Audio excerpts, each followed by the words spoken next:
So we've got the golf industry show coming up. We got this great talk today. Hopefully everybody's going to get pumped up, take some classes, and head home rejuvenated for 2014. So what tools, and maybe there's some out at GIS this week that they can put in their tool belt. What tools and programs can superintendents use to begin their drive towards environmental leadership, sustainability at the property? Ooh, tools? Well, GCSAA is a great tool, so I would certainly touch base with them, and I know Kevin's going to be there, and Audubon's going to be there. If you want to get started, man, there's some great stuff at the show. That it's right there. Just go see Kevin, go see Audubon booth, stop in. You got all the information right there. Same thing with GCSAA. USGA, they've got good information. Mm-hmm. There's a whole bunch of information. Meet people. That's probably one of the greatest things about the show is get together, just meet the people. So when you're calling somebody up, you know who you're talking to, and just get comfortable with it. I may just beg to differ one little thing, Kevin. I'd like to do the feel-good stuff first. Yeah. I just seem to. It's easier. It's easier to talk to memberships about the feel-good stuff. And to be honest with you, if I was to do something all over again, or if I ever got an opportunity to go to another position, I think the first thing I would do is bird counts and do an impact. Because when we first started, I mean, you're kind of going, okay, we got the native areas and the bird houses and the this and the that. You're doing the feel-good stuff, but you really sit back and you go, is it working? What's really going on? I'm not a bird expert, so I couldn't tell you whether or not we were getting more or not. But you know what? I ran into a bird expert, and oh my God, this stuff works. Right. Believe me, this stuff works. If you go Google Rockland County exotic birds, Rockland Country Club is the first thing that comes up. That's fabulous. We got purple martins for the first time in over 50, 60, 70 years that have nested in the county. That's the kind of feel-good stuff that really gets you going, gets your juices flowing. And then, Kevin, to answer to pick up on the point, then you start worrying that, oh my God, I better not have any problems. So let me make sure I got my house in order, as you say, because if something does happen, it's like, oh my God, I've gone up a couple rungs on this ladder. I got a lot further way to fall down. So I better cover my rear end and make sure I'm doing what I'm supposed to be doing. Absolutely, and I think I don't care what the trigger is, as long as there's a trigger, to get going on it. And we've, obviously we've been working with through the TPC, yourself, Matt, and others. A number of our current members have been in the Audubon program for a number of years and are in the same position to kind of say, okay, what do we do now, or how do we kind of shore up some things that we need to shore up? And we have a handful of courses that have not done anything at this point and are looking at this from the let's cover our bases first sort of standpoint. But there is a value, as you say, in we'll call them kind of the fun green projects, because first of all, that's going to get your staff pumped up, involved and excited, hopefully. Yourself, I don't know how many superintendents, when I have talked to over the years, you start doing these kind of voluntary programs, and it's like, okay, I've been working for 15 years, I'm now a little more refreshed because I have some new things to sort of take on that are a little more fun than the day-to-day, and that's a good thing, absolutely.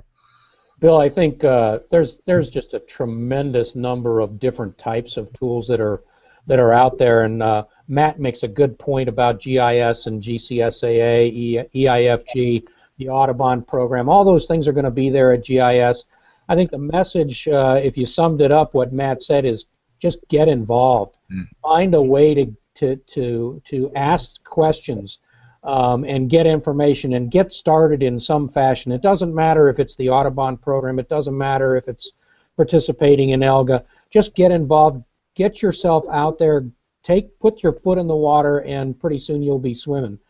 I think that when you talk about tools, we have all kinds of. There's all the techie tools that are out there now. You talk about the TDRs for measuring water. I think we use that throughout the TPC network as a tool for You know what? It's water management, but it also helps us conserve water. Where we started with that particular tool and where we are now, we've saved a lot of irrigation water. We just came to the realization we didn't have to be that wet.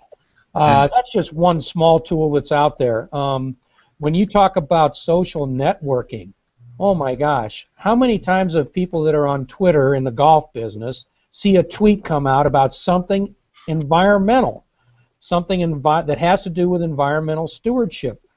That's what is a huge tool, because you know Twitter, and I don't have to tell you, Bill, you're an expert. You know what that means. And when you get on Twitter and you get on Facebook and you can post your successes, or not, it doesn't even have to be a success. It's, hey, look what I see this morning at 5:30 a.m. When I go out onto my golf course. People look at that, and you know that's nothing but positive.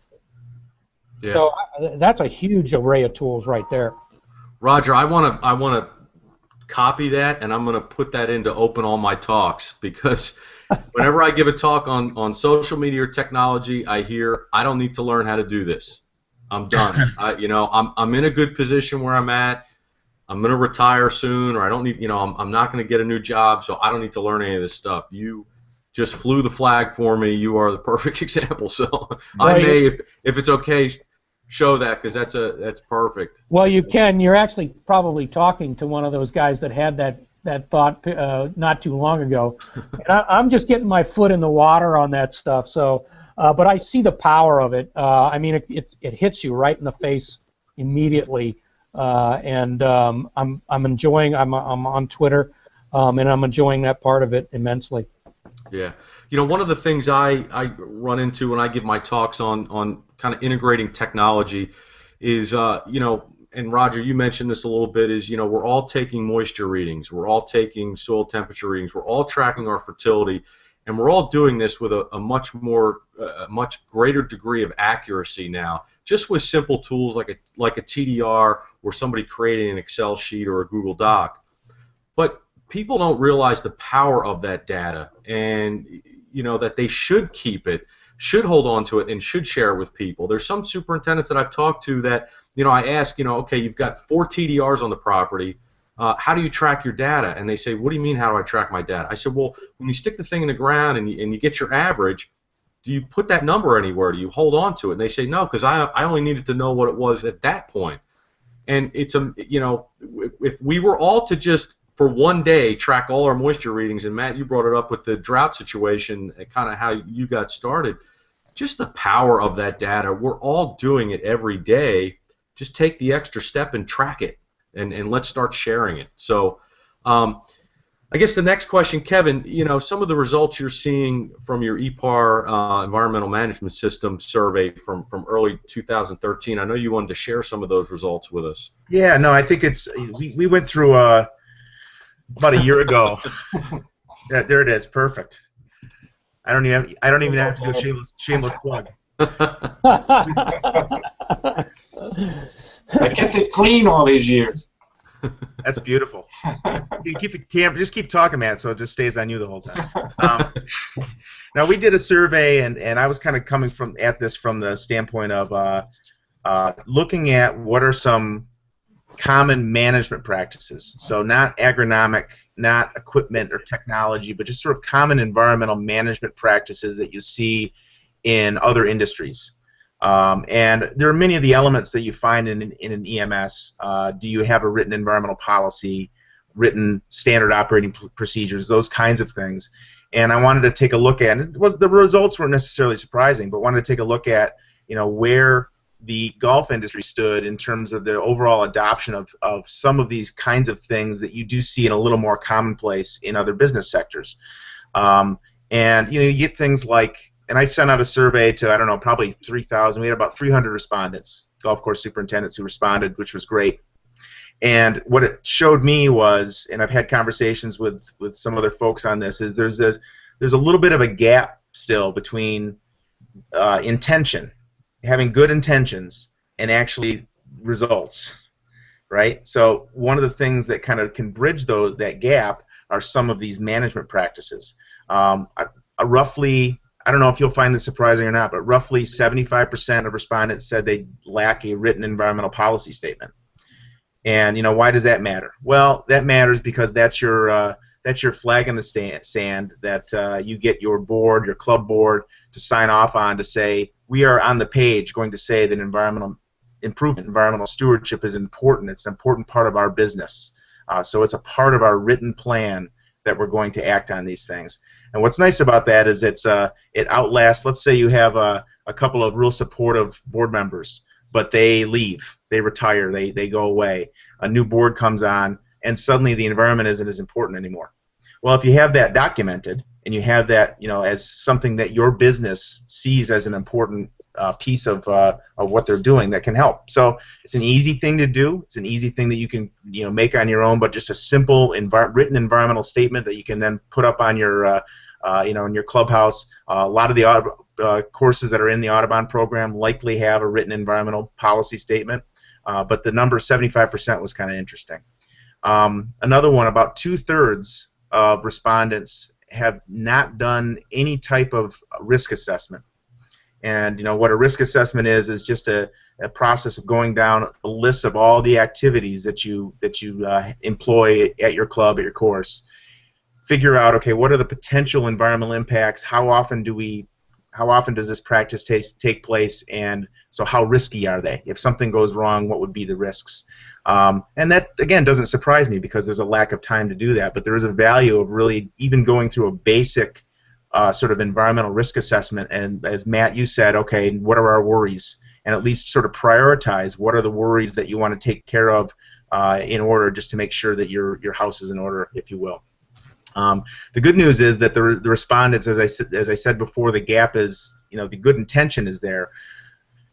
Over 80% said that they were confident that the staff, again, it's not just the golf course superintendent, it's the staff that have to actually enact this environmental management plan, right? You have one guy, one person who's working and who suddenly decides to forget the training and fill the piece of equipment in a different way, and which leads to a spill. You have to make sure the training is there.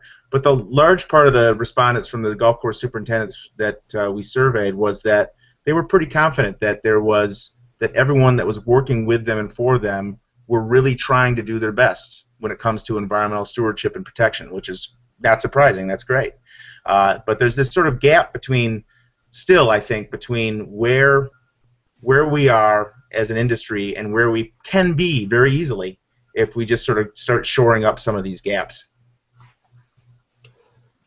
I would agree with you. I think that's a good point. I personally believe that the overwhelming majority of golf course superintendents over there are out there basically go to work every day with the attitude that they're thinking about what they do and what kind of an effect that might have on the environment. Now, maybe they're not thinking about that consciously every second of the day, but I can tell you when it comes time to make decisions, I believe that in general, golf course superintendents have a sense of what is right and what is wrong when it comes to the environment. And that's a great thing. The problem is that doesn't help you at all when the chips go down. And you need to have that documentation in place.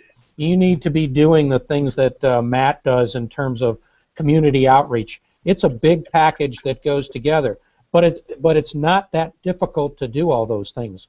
You just have to be committed, get your foot in the water, and like I said, you'll be swimming in no time. And I also think we're really on the cusp of all this. I really think that the future is huge, and we're just going to see this initiative, this movement that was started many, many, many years ago, and now is really starting to gain steam because we're having technology that's coming along to aid us in our practices, and we're having social media that's coming along that's going to help us be able to get our message out. But it's still going to take the individual taking that first step and that first initiative, and really that's what we need to concentrate on as much as anything else is making sure that everyone knows that and buys into what a good thing it is to do. Very good. So, Kevin, you talked about or what is strategic environmental management, and what role does your system have in helping golf courses and businesses move to that direction? And I know both Matt and Roger are involved with your EMS system, so I don't know if you want to kind of take it from there, and Matt and Roger, if you have some things to add in, please do so. Sure. We got to wait for Matt to turn around so the logo is showing. But no, I'll talk just more generally about what EMSs or environmental management systems are. You know, the platform that we have put together, this kind of online platform, is based on what's known as the ISO 14001 standard, which is a mouthful. But essentially, what that means is we didn't invent it. It's an environmental management standard that's been in place for well over a decade. There are, you know, hundreds of industries, thousands of businesses that already use this platform. It's basically a open source framework, you know, that anybody can adopt and use. You could go online, learn about it, and build your, write out and build your own EMS today if you wanted to, based on this standard. But the beauty of it is, it's been developed in a way with a lot of different input from universities, from government agencies, from the business sector, in a way to identify what are the 17 key elements that's really based on kind of a plan, do, check, act approach to managing environmental issues. Is a focus on documentation, because that's an important part of this, is sort of the record-keeping piece of it. The very first step is, as I said before, is just making sure you have an environmental policy, going through a risk assessment to identify where you need to focus on maybe making some improvements. You build written environmental action plans.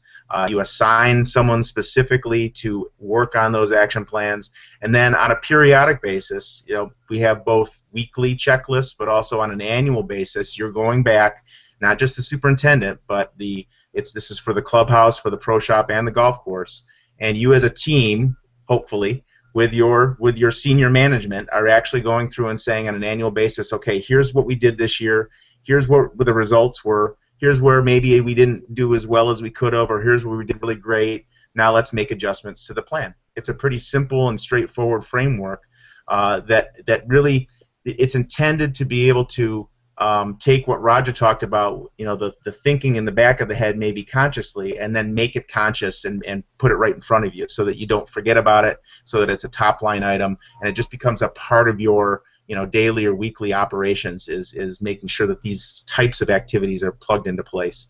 From a strategic management standpoint, you know, business strategy is about competition and about staying in business and about you know, getting, you know, generating new revenue, all those things. The real core of an EMS, as I said before, is really managing your potential environmental the risks first, but also just having a nice system in place to document what you're intending to do, measuring that, and then being able to go back on this annual basis and make improvements to your plan. We've had some really great stories out of Australia so far of courses or clubs.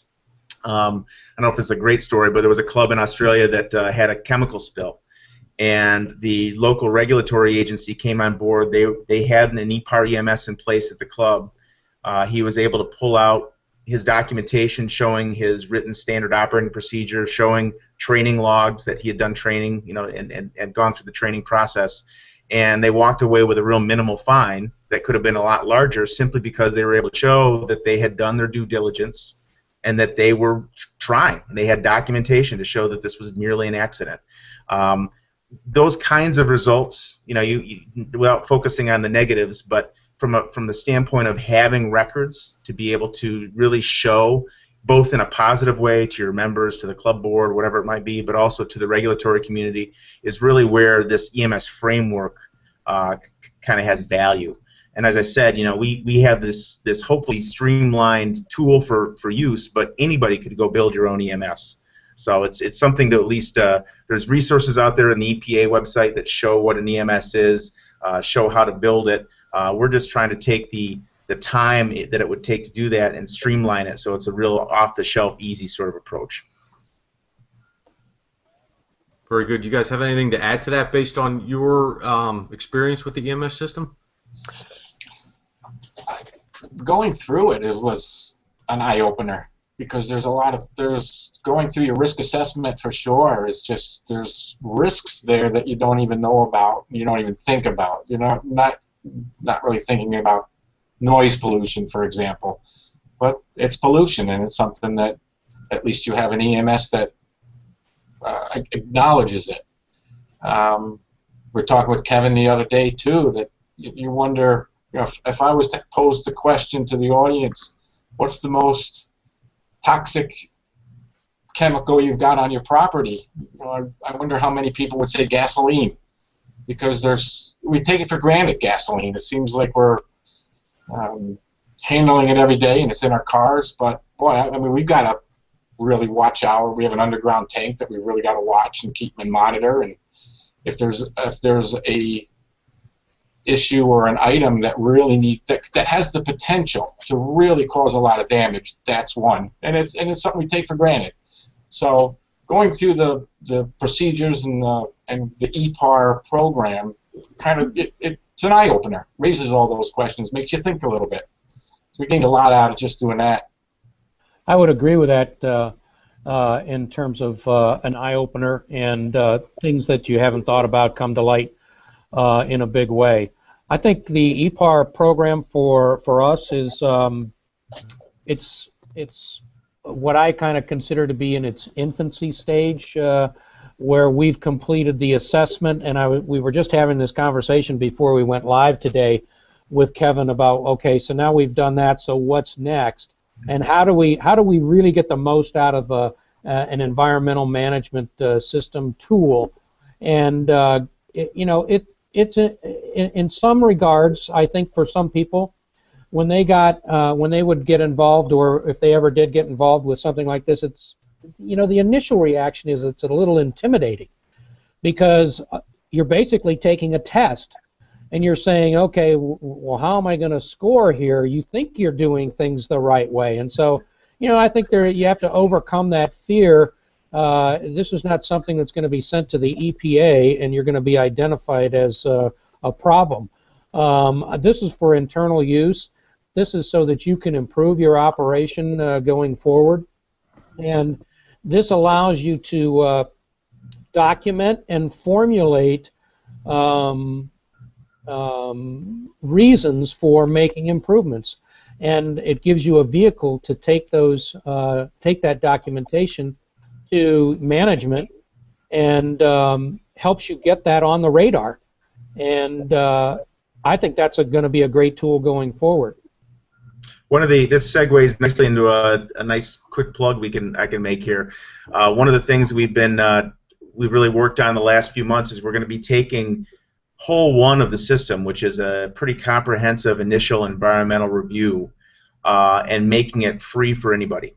And what you're going to end up getting is, when you log in and walk through the system, you'll get a 3 to 4 page PDF report that actually, as Roger, you said, it's confidential, but it gives you some, based on how you answer those questions, it'll give you areas where you might want to consider making some improvements across the sort of full areas of energy and water and noise, etc.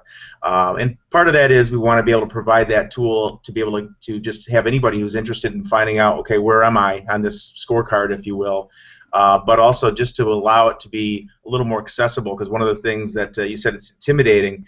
One of the things that's been a barrier to uptake right now is that both you guys piloted the program initially, and had a chance to kind of work through it, and so your interest to get involved with this more refined, streamlined version was a lot easier, because you've actually had a chance to access it. So now we're making the first whole accessible to anybody, just so anybody can go in and play with it and understand what it is at this point.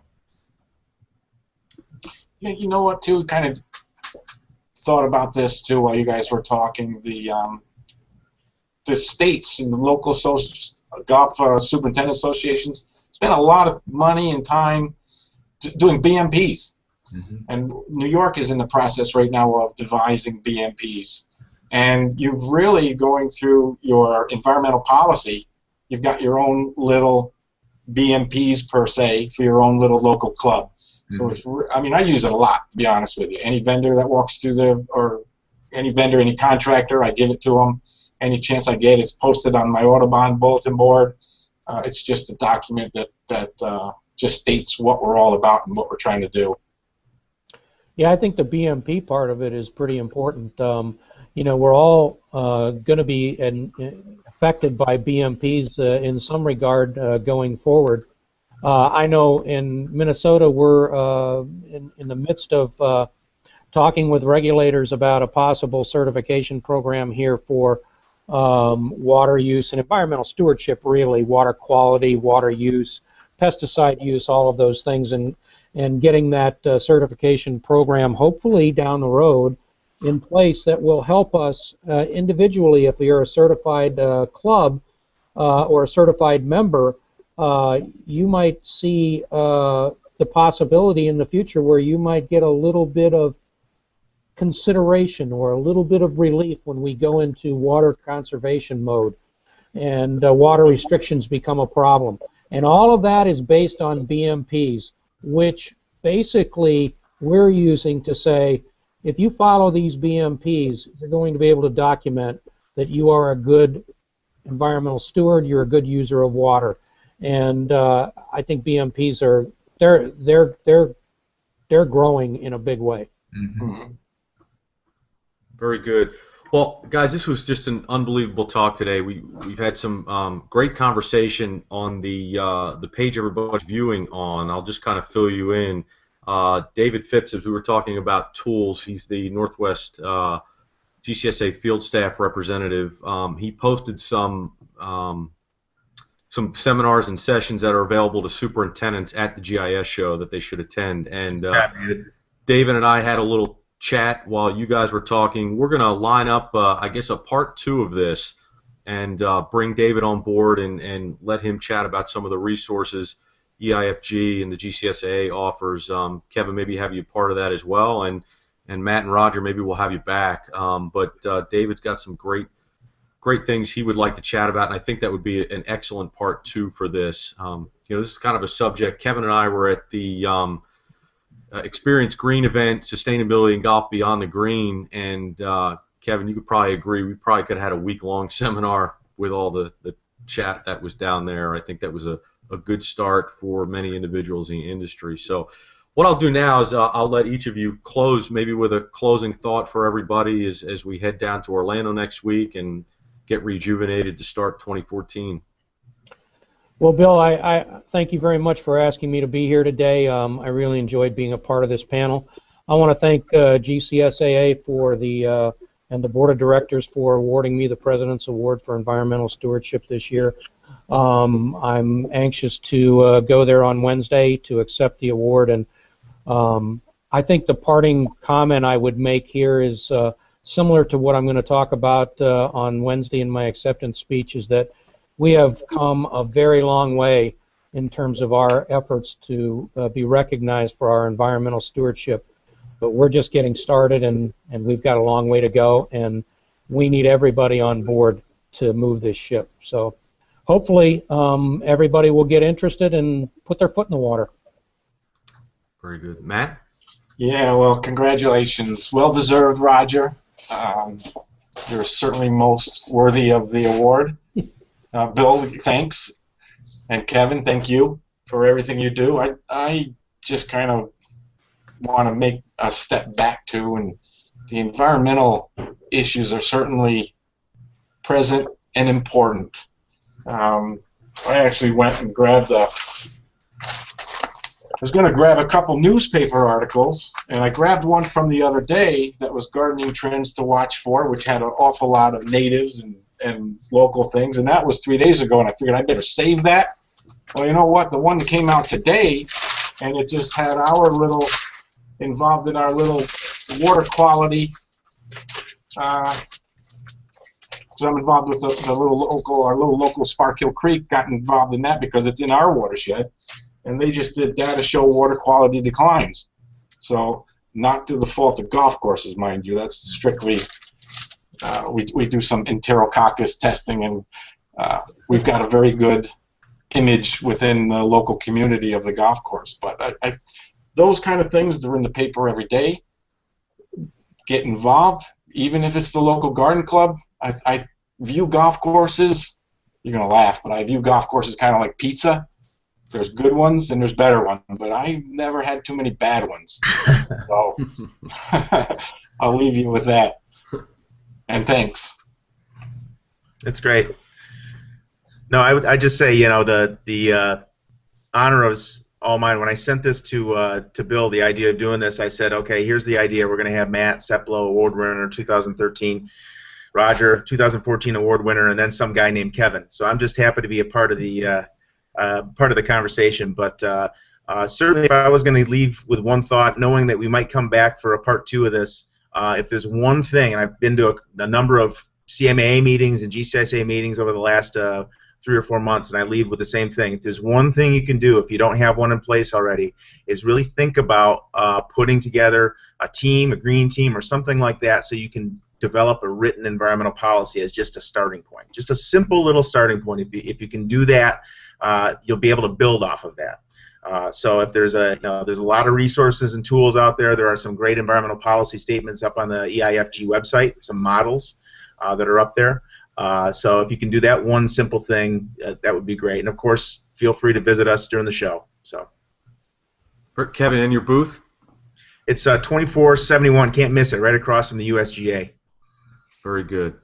All right, gentlemen. Well, thank you very much. This was received very well amongst Twitterverse and the comments on the page. We had great viewership today. So the message is certainly getting out. Look forward to part 2 of this, and you know, thanks for taking the time out of your day. We had a little conversation before this if everybody was ready for GIS, and for all you superintendents watching, I know it's hectic today, getting ready to head to sunny 80 degrees in Orlando next week. So we'll see you next week. We'll see you on Monday at the Golf Industry Show, and these gentlemen will be there. Feel free to chat with them. And Roger, again, congratulations.